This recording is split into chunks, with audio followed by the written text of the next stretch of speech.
ada rasa sedih yang jelas karena sebentar lagi akan berpisah dengan Ramadan. Ada juga rasa prihatin karena saat ini dalam suasana pandemi corona nih Pak Agus, ya. Ya. Tetapi satu sisi memang syariat memerintahkan kita dalam menghadapi Ramadan, menghadapi Idul Fitri ini, Lebaran harus berbahagia. Nah, Bapak ingin menyampaikan fokus nanti hal-hal yang terkait dengan Idul Fitri, Lebaran, sekaligus hukum-hukum yang nanti ada di Idul Fitri, agar tatkala nanti kita masuk di Idul Fitri maka kita sudah memahami konsep, hukum, dan amal yang akan kita lakukan. Baik, yang pertama saya ingin sampaikan bahwa insya Allah sebentar lagi Lebaran akan menjelang. Ramadan berangsur akan pergi meninggalkan kita. Tentu pilu hati kita karena Ramadan akan berlalu, dan belum tentu Ramadan yang akan datang kita semua akan bisa berjumpa dengan Ramadan. Perbanyak istighfar, ampunan, doa di sisa Ramadan ini. Dan waktu yang ada kita akan coba untuk maksimalkan sebaik mungkin agar memperoleh satu nilai yang berharga, meraih gelar takwa dari Ramadan ini. Itu mungkin Pak Agus untuk awalan terkait dengan ini. Dan saya pertama ini menyampaikan sebuah hadis yang akan menjadi topik kajian kita. Hadis yang diriwayatkan oleh Imam Ahmad. Ya, Imam Ahmad ini seorang perawi hadis ya. Kalau Ahmad Domiri itu kan guru kita gitu ya. Ini ada di sekitar kita di sini. Dimana dalam bunyi hadis tadi, fa innallaha qad abdalakum yaumaini khairan, ya, minhuma yaumal fitri wa yaumal nahri. Jadi sungguh Allah telah mengganti untuk kalian dua hari raya yang lebih baik, ya. Khairan minhuma, ya. Yaumaini, dua hari khairan yang lebih baik. Apa itu? Yaumul fitri dan yaumul nahr atau Idul Adha. Jadi dua hari raya ini yang Allah berikan kepada umat Islam yang lebih baik dari hari raya yang lain, yaitu Idul Fitri dan Idul Adha. Dan fokus kita adalah pembahasan mengenai Idul Fitri. Oke, sekarang anak-anak perhatikan. Apa sih arti Idul Fitri atau Idul Fitri? Ini dari kata Aid dan Fitri. Aid itu artinya kembali. Aid itu artinya berulang. Berulang, kita kembali ketemu Idul Fitri lagi, ketemu lagi. Itu arti dari Aid.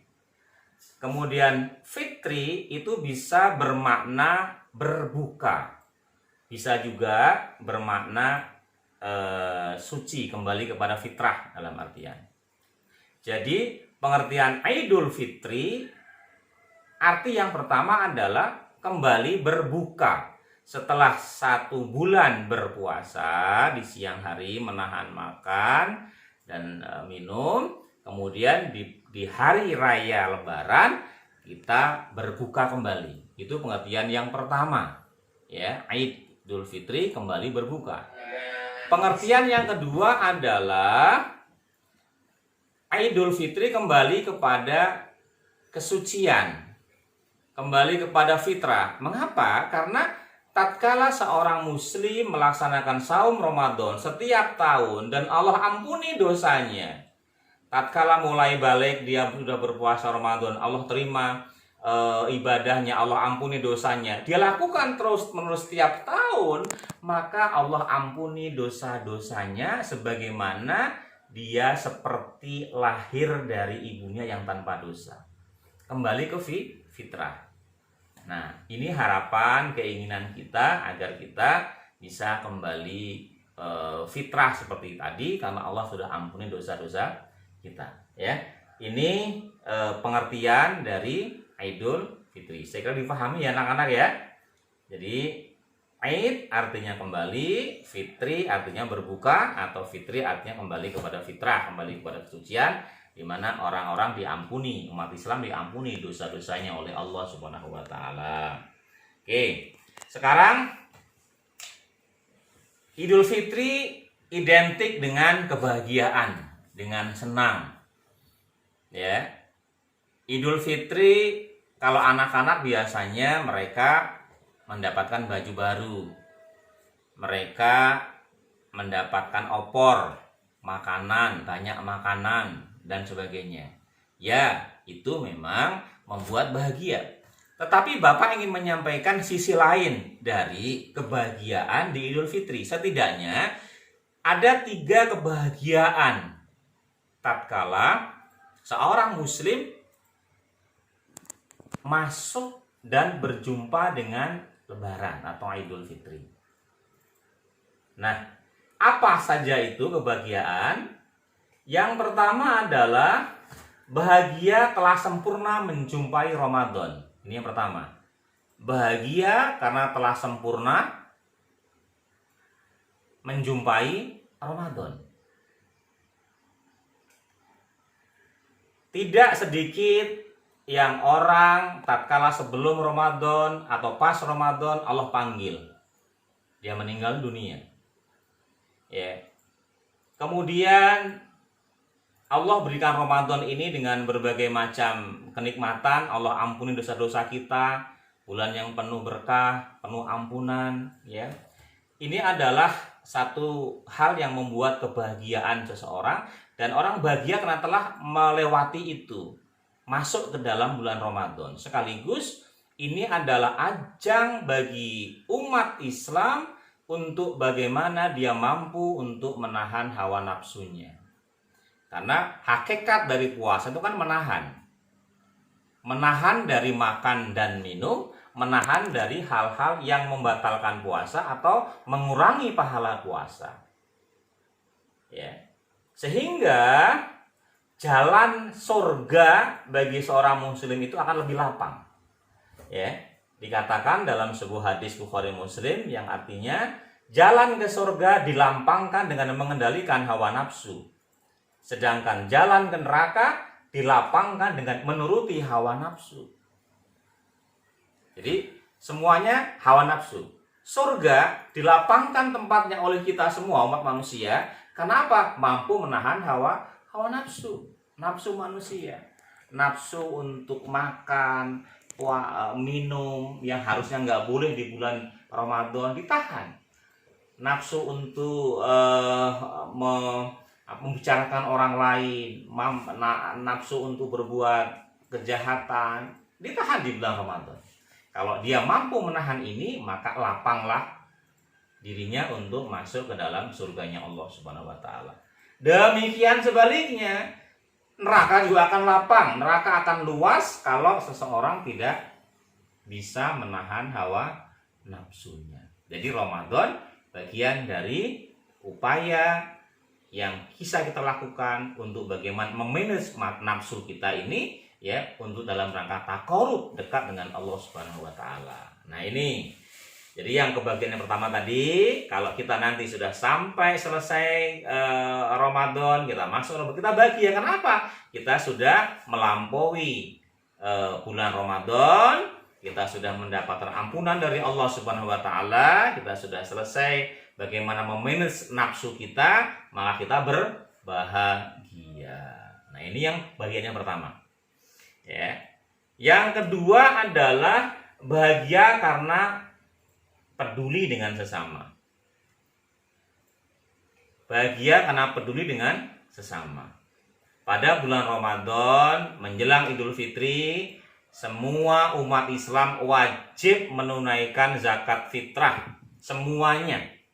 Ya, laki, perempuan, kecil, besar, tua, bayi, semuanya wajib ain untuk mengeluarkan zakat fitrah. Bagi anak-anak tentu orang tuanya yang mengeluarkannya.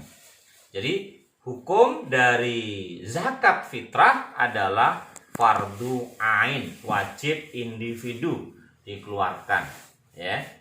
Sehingga ini bagian apa? Bagian dari kebahagiaan untuk berbagi. Alhamdulillah di sekolah juga Rohis insya Allah sudah membuat program untuk menerima zakat fitrah yang nanti diberikan beras dan insya Allah akan dibagikan kepada mustahik sekitar sekolah, karena sekolah kita itu juga tidak sedikit banyak orang-orang yang berhak untuk mendapatkan zakat fitrah, ya. Jadi ini adalah konsep berbagi, ya. Berbagi membuat kita bahagia, gitu ya. Di samping juga zakat fitrah, berbagi yang membuat kita bahagia, biasanya nih anak-anak kalau lebaran pasti dapat hadiah kan dari ayah bunda, dari abi dan umi. Ada yang dapat sepatu baru, baju baru, kemudian dapat sesuatu yang baru gitu ya, baik dari ayah bundanya, kakaknya, pamannya atau pakdenya gitu ya, saudara, kakek, nenek biasanya. Nah, itu juga membuat kita berbahagia. Ya. Jadi kebahagiaan yang kedua adalah bahagia karena peduli dengan sesama. Yang ketiga adalah berbahagia dengan bersilaturahmi. Nah, ini yang ketiga ya.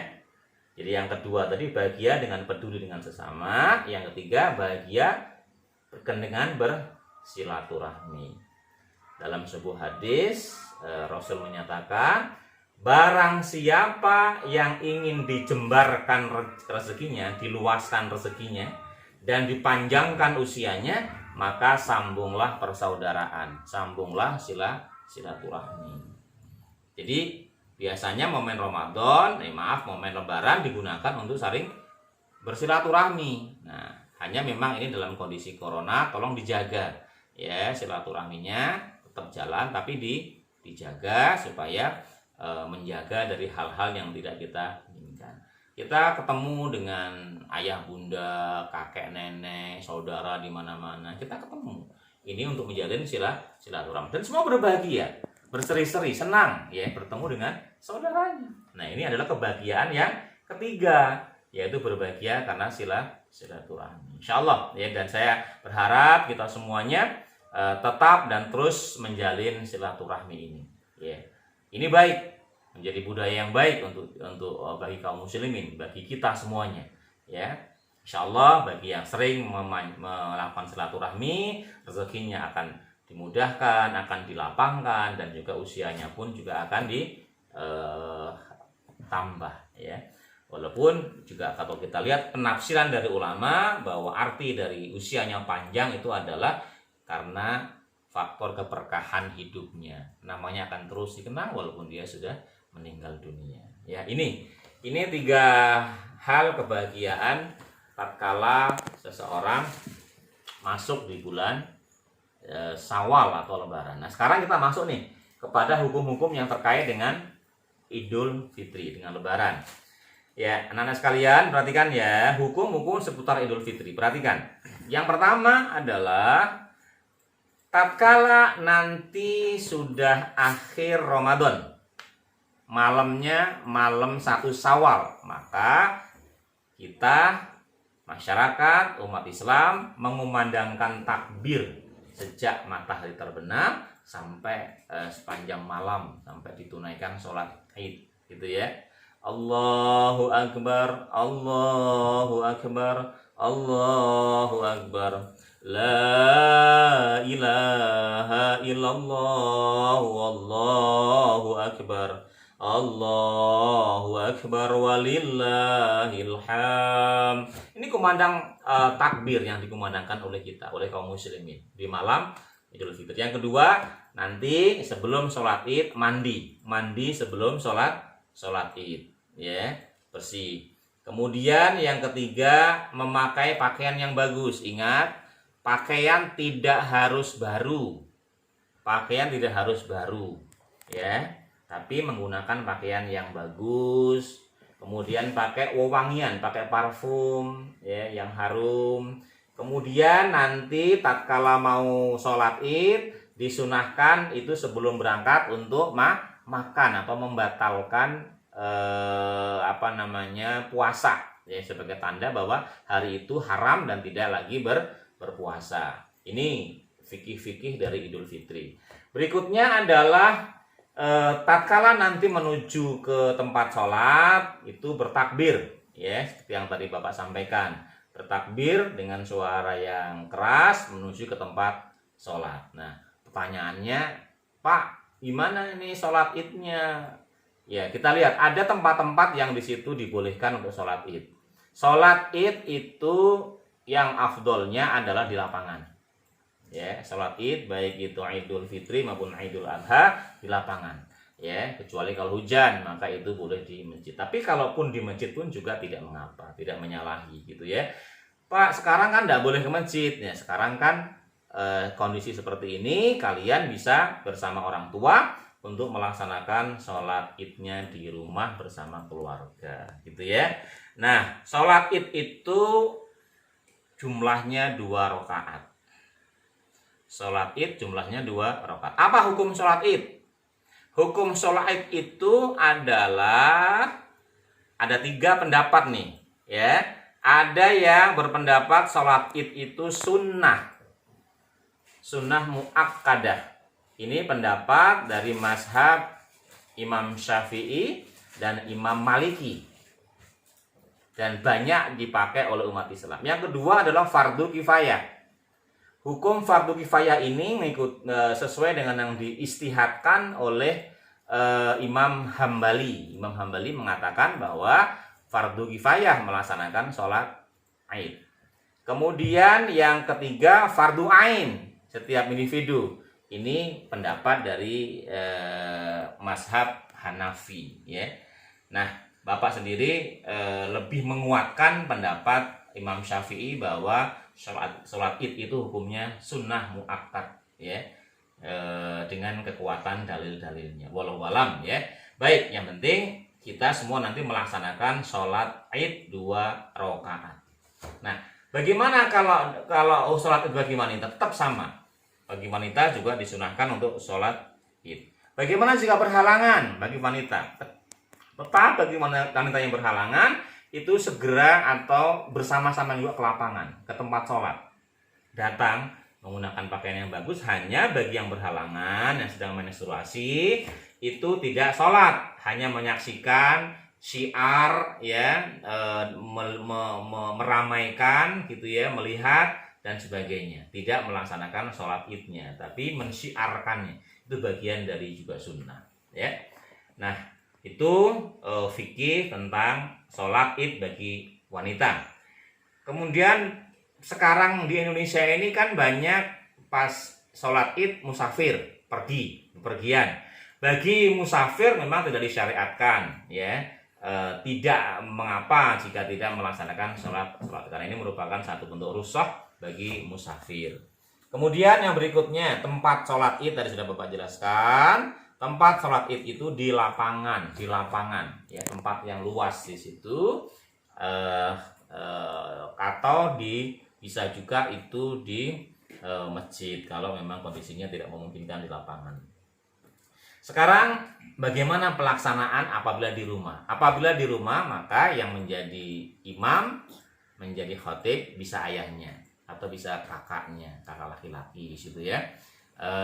Sudah ada dan banyak tutorial untuk pelaksanaan sholat id. Sholat id itu pertama laksanakan sholat 2 rakaat, ya, sholat 2 rakaat. Takbir yang pertama ada 7 takbir, ya. Setelah takbiratul ihram itu 7 takbir. Kemudian seperti biasa, sholat seperti biasa. Kemudian setelah selesai dari sujud, berdiri lagi rakaat yang kedua, maka takbir lagi sebanyak 5 kali takbir. Ya, setelah itu bacaan seperti sholat biasa sampai salam. Begitu selesai sholat 2 rakaat, baru kemudian dilaksanakan khutbah id. Ya, khutbah id itu nanti bapaknya, ayah atau kakak nanti yang diminta untuk khutbah. Khutbahnya tidak jauh berbeda dengan khutbah Jumat, ya. Di mana rukun-rukunnya Bapak sebutkan di sini, misalnya pertama memuji Allah, alhamdulillah di khutbah pertama atau khutbah kedua. membaca sholawat di khutbah pertama maupun khutbah kedua. Kemudian berwasiat takwa, ittaqullah haqqa tuqatih wa la tamutunna illa wa antum muslimun, gitu ya, atau dalam bahasa Indonesia juga boleh, bertakwalah kepada Allah. Nah, jelas wajib ada wasiat takwa ya dalam kedua khutbah Aid. Kemudian membaca ayat suci Al-Qur'an ya yang dihafal. Wal asri innal insana lafi khusrin illa ladzina amanu wa amilus solihat wa tawassaw bil haqq wa tawassaw bis sabr. Itu atau qul huwallahu ahad bisa ya. Atau ayat yang lain, syahrul ramadhan alladzi unzila fil qur'an hudal linnas wa bayyinatin minal huda wal furqan misalnya. Membaca ayat Al-Qur'an. Kemudian yang terakhir berdoa kepada kaum muslimin di khutbah yang kedua. Ya, itu adalah rukun dari sholat Idul Fitri. Jadi bisa dilaksanakan di rumah, boleh ya, 4 orang, 5 orang, 6 orang boleh gitu ya, atau dengan 1-2 tetangga juga bisa bergabung di situ ya. Kalau di Asyurianiyah nanti di Masjid Al-Busyra insya Allah akan dilaksanakan, tapi intern ya, hanya keluarga besarnya saja, tidak untuk jamaah dari luar yang jauh-jauh gitu ya. Nah, kemudian fikih atau hukum-hukum yang lain dalam sholat id itu diantaranya, kalau nanti berangkat menuju ke lapangan tempat sholat, maka usahakan jalan berangkat dan jalan pulang itu berbeda. Itu mengambil jalan yang berbeda, tidak sama. Nah, kalau jalan cuma satu itu aja, ya kalau satu ya mungkin, kalau yang tadinya sebelah kanan, sebelah kiri, mau diatur berbeda. Berikutnya adalah jika pelaksanaan hari raya itu jatuh di hari Jumat. Untuk tahun ini Muhammadiyah menetapkan tanggal 24 Mei ya, bagus ya. 24 Mei itu jatuh di hari Ahad ya, kalau nggak salah ya. Hari Ahad, jadi 3 hari Jumat. Tapi seandainya Idul Fitri jatuh di hari Jumat, maka secara hukum gugurlah pelaksanaan sholat Jumat gitu ya.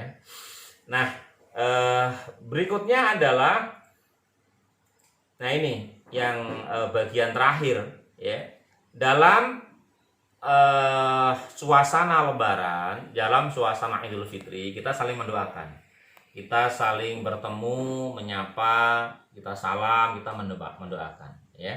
Dan bacaan yang masyhur, artinya yang umum dan banyak dipakai ya oleh umat Islam.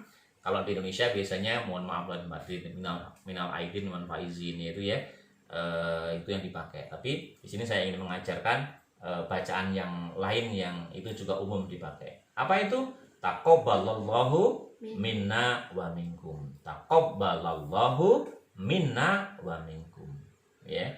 Jadi semoga Allah mengabulkan atau menerima ibadah-ibadah minna, ibadah kita, dan juga ibadah kalian ya, baik ibadah Ramadan maupun ibadah-ibadah yang lainnya. Nah, anak-anakku sekalian, itulah tadi poin-poin hukum-hukum kebahagiaan seputar masalah Lebaran dan Idul Fitri yang insya Allah tidak lama lagi kita akan temui ya. Nah, sekarang saat ini sikap kita seperti apa? Nah, ada 7 hal yang ingin Bapak pesankan di sini kepada kalian. Apa saja? Yang pertama, masih ada waktu 10 hari Ramadan. Manfaatkan sebaik-baiknya waktu di sisa Ramadan ini dengan tilawah Al-Qur'an, dengan puasa Ramadan, dengan sahur, dengan infak, sedekah ya. Yang belum zakat fitrah, tunaikan zakat fitrah hari ini. Kalau untuk anak-anak masih bisa panitia untuk menerima zakat fitrah ya. Maksimalkan 10 hari terakhir ya. Karena di dalam 10 hari terakhir ini juga ada 1 malam yang nilainya lebih baik dari 1000 bulan. Apa itu? Malam Lailatul Qadar ya, malam ganjil. Nanti malam ganjil, malam 21 ya. Jadi waspada kita untuk malam-malam ganjil untuk mengencangkan ikat pinggang, lebih banyak lagi tilawah Qur'annya, ibadahnya di malam-malam ganjil ya, karena ini sangat tinggi sekali ya balasan pahala dari Allah Subhanahu wa taala. Kedua, sambutlah Idul Fitri ini dengan bahagia. Ya, dengan ceria. Marhaban, kita ketemu dengan Idul Fitri dengan Lebaran. Kita berbahagia.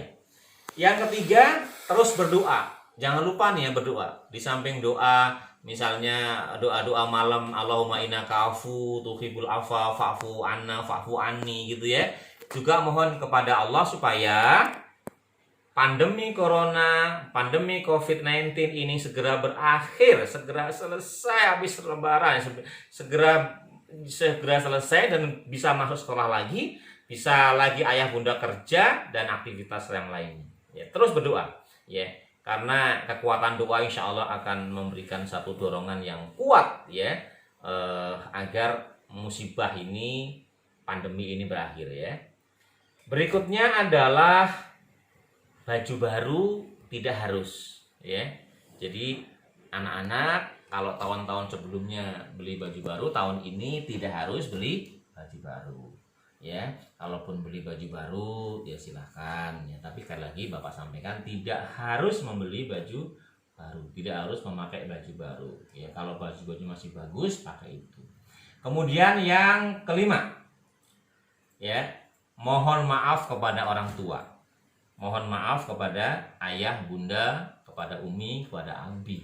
Ya, nanti baik sekarang maupun nanti pada saat Lebaran ya.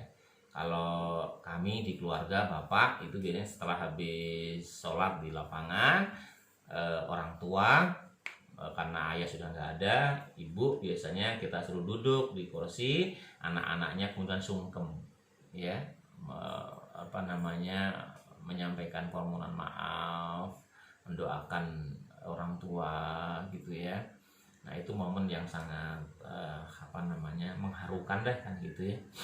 Baik, kemudian yang keenam, menjaga kesehatan. Menjaga kesehatan, stamina, menjaga sholat, menjaga THTQ, menjaga tilawati. Tolong pertahankan itu ya, untuk dijaga terus. Kemudian yang ketujuh, berdoa untuk orang tua, berdoa untuk guru, berdoa untuk teman, dan berdoa untuk umat Islam semuanya. Doakan orang tua kalian selalu, doakan guru-guru kalian selalu, karena guru-guru kalian adalah mereka yang menuntunmu dari kegelapan menjadi terang, dari tidak bisa menjadi bisa, ya. Jadi doakan guru-guru, ya, karena keberkahan murid itu ada di guru, keberkahan anak ada di orang tua, keberkahan murid ada di guru, ya.